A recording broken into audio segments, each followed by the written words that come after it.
Dans un petit village appelé Darou-Naforé, niché au bord du fleuve Santhiou, vivait un jeune garçon nommé Yassine.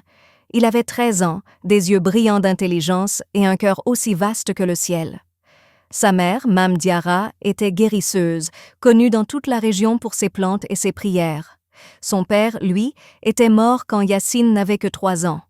Une nuit, alors que les étoiles scintillaient au-dessus du grand fromager sacré, sa mère lui dit « Yassine, un jour, tu devras choisir entre la lumière et l'ombre.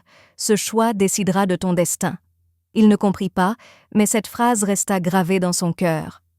Un matin, alors qu'il se promenait près du fleuve, Yassine vit un ibis blanc aux ailes dorées perché sur une pierre plate. L'oiseau s'approcha de lui et parla avec une voix claire comme l'eau.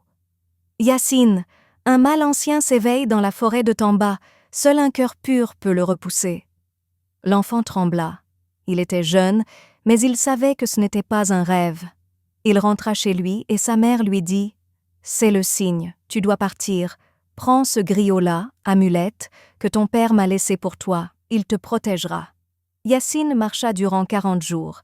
Il traversa des savanes brûlantes, des forêts épaisses et des marais lugubres.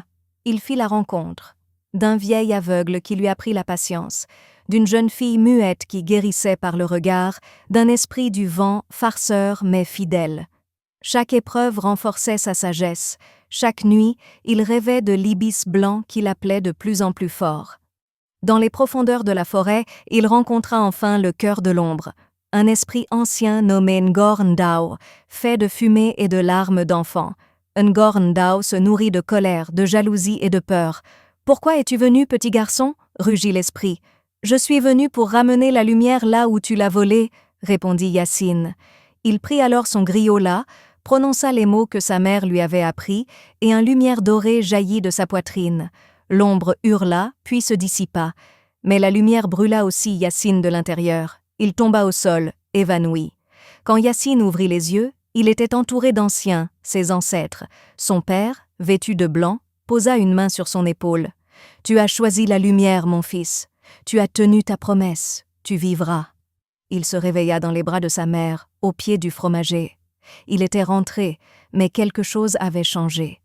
Depuis ce jour, Yassine devint le gardien de la promesse. Il n'était plus un enfant, il était un sage, un voyageur des esprits, un passeur de lumière.